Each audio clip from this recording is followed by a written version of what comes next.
We often talk about future tech sort of abstractly, but sometimes the really big shifts, they're happening right now.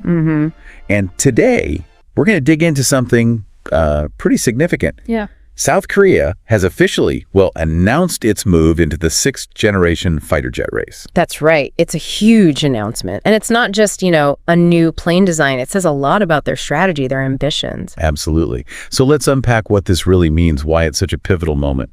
And we're basing this deep dive today on a news report that came out April 29th, 2025. It details this promotional video from Hanwha Aerospace, which is, quite revealing. Okay, so our mission today, for you listening in, is really to give you a clear, engaging picture of these South Korean ambitions. We'll look at the tech they're chasing, the really cutting-edge stuff. And how it all fits into the bigger global picture of future air power. Exactly. And we'll keep it understandable, no engineering degree needed. Promise. Okay, so let's jump in. Hanwha Aerospace, big player in South Korea that put out this animation, a concept for a 6th-gen fighter. What really stood out to you first? Well, for me, it was how explicitly they linked it to their current work, specifically the KF-21 Block 3 program. No. They're saying, look, we're going to use those domestically developed gas turbine engines from the KF-21. That's the core. So they're not starting from zero, it's evolutionary. Precisely. It shows a real strategic push for indigenous capability. Engines especially seem to be a major focus for their future growth, their self-reliance. And they already have that foundation with the KF-21's ESA radar and existing engines, right? Exactly. That's the bedrock they're building this next phase on. It's tangible progress. Right. And speaking of tangible, the design itself in that animation, quite something. It's tailless, delta wing, no vertical stabilizers. That just screams stealth, doesn't it? It really does. The configuration is a classic approach to drastically reducing radar cross-section, making it slippery to radar waves. And how the fuselage just sort of blends into the wing structure. Minimizing sharp angles, any feature that could reflect radar easily. It's all about low observability. Okay, and then the engines, twin engines, thrust vectoring nozzles, and it looked like the exhausts were partially shrouded. Yeah, good catch. The thrust vectoring, that's for super maneuverability. Think really rapid changes in direction. Stuff conventional jets just can't do. Right. And those shrouded exhausts, almost certainly about minimizing the heat signature. Makes it harder for infrared heat-seeking missiles to get a lock. So stealth across multiple spectrums, radar and infrared. That seems to be the goal. Plus, you notice no visible weapons, pylons, or hard points. Right, so internal weapons carriage, keeping everything tucked inside until it's needed. Exactly. All part of maintaining that low observable profile. But interestingly, there was a cockpit in the animation. So manned, or maybe optionally manned. The pilot isn't gone yet. No, not entirely. And that flexibility, being able to fly with or without a pilot, that offers some serious tactical options. Like sending it unmanned into really high-risk areas. Potentially, yes. Or having the pilot for those complex split-second judgment calls. It really brings us to the key technologies they're developing for this 6th-gen idea. What caught your eye there? Well, the internal weapons bay we just mentioned, that feels fundamental. But then they're talking about unmanned aircraft linkage systems, KUSX, I think, and this whole concept of manned-unmanned teaming, MUMT. It sounds like the fighter becomes a quarterback for drones. That's a great analogy. It's a massive force multiplier. Imagine one pilot in that advanced fighter coordinating a whole swarm of UAVs. Doing what? Reconnaissance? Yeah. Electronic attack? All the above. Maybe even initial strikes. It frees up the manned asset, the pilot for the really critical tasks, the strategic decisions. It fundamentally changes the game. Okay, that's huge.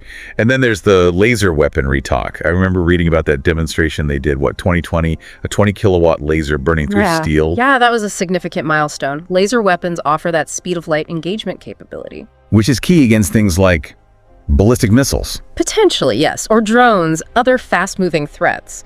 It's about near instantaneous interception, cutting down reaction times dramatically compared to, say, shooting down a missile with another missile. Right. But underlying all of this, it feels like artificial intelligence is the real engine driving it, doesn't it? Absolutely.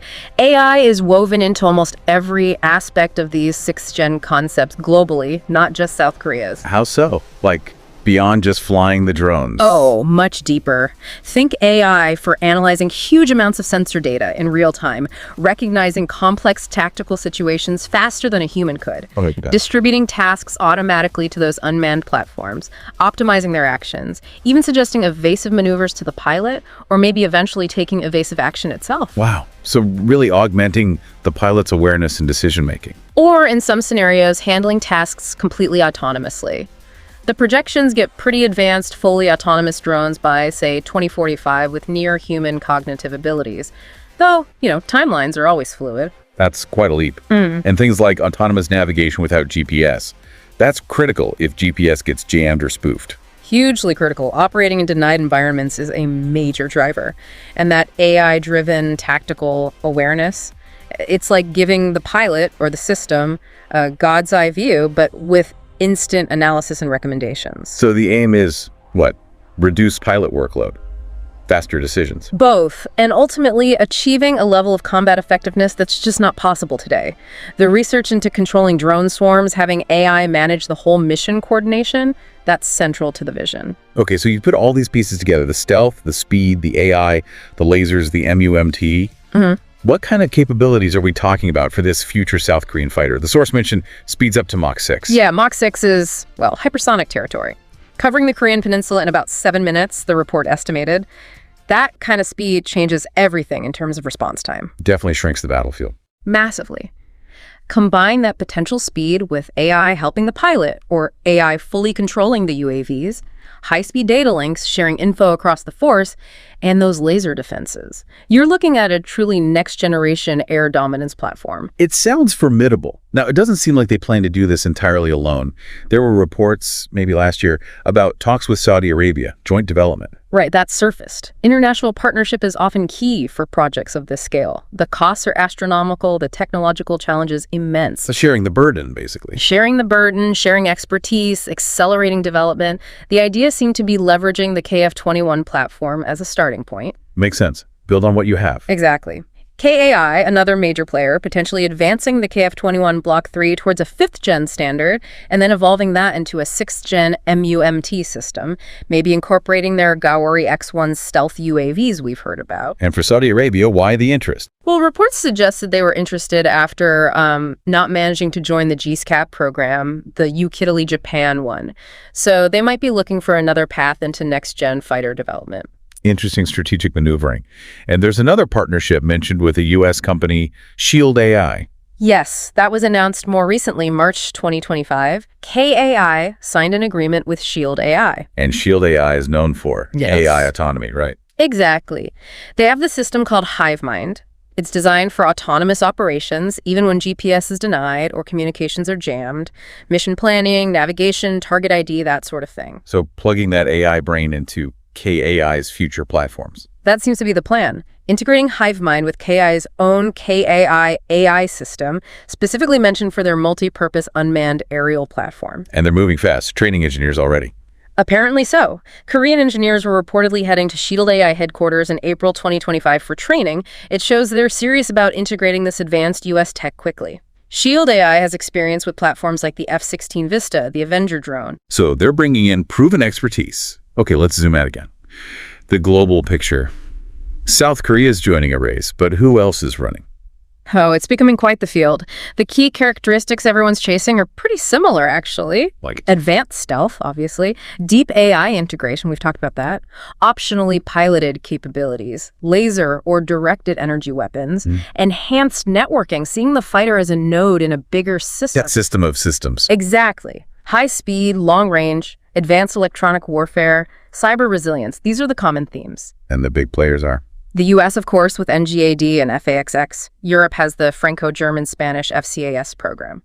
The UK, Italy, and Japan have GCHAP, formerly Tempest. They're aiming for a first flight pretty soon. Maybe 2025 was the target, though that seems ambitious. Wow. Russia talks about the Mikoyan Pekka-DP, supposedly hypersonic. China has concepts, maybe the J-36 or J-50 designations floating around. Even India and Sweden are looking into it. So South Korea is entering a very competitive, very high-stakes arena. Definitely. And their entry signals a clear strategic intent. Which is beyond just having a new jet. Well, I think the bottom line is achieving strategic autonomy in a critical defense area. They want to design and build their own top-tier fighter. Like they've done with tanks, howitzers, light attack aircraft. Precisely. It's about positioning themselves as a serious, innovative player in the next generation of air combat, ensuring they have that technological edge for their own defense, and potentially for export down the line, too. Okay, let's try to wrap this up then. What are the main things we should take away from this deep dive into South Korea's 6th-Gen plans? I'd say first, South Korea is serious. This isn't just a paper project. They're making a determined push. Second, they're being smart about it, building on the KF-21 foundation. Right. Third, they're actively pursuing those key next-gen technologies, AI, lasers, MUMT, and finally, they're leveraging partnerships, both internationally, like the potential SARI talks, and technologically with firms like Shield AI. So for you listening, why does this matter? Why pay attention? Because it gives you a real insight into where air power is heading. The whole landscape is changing rapidly. It's not just about faster planes anymore. Not at all. It's about networks, AI, autonomy, speed, stealth, all integrated together. South Korea's ambition highlights how fast military aviation tech is moving and how crucial air superiority is seen globally. Okay, so a final thought to leave everyone with. As AI becomes more and more integrated into these flying machines, what's a future balance? Between human control and machine autonomy. Yeah. Where does that line get drawn in the sky in actual combat? And what kind of, well, ethical questions does that raise as these systems get smarter and smarter? Something to chew on.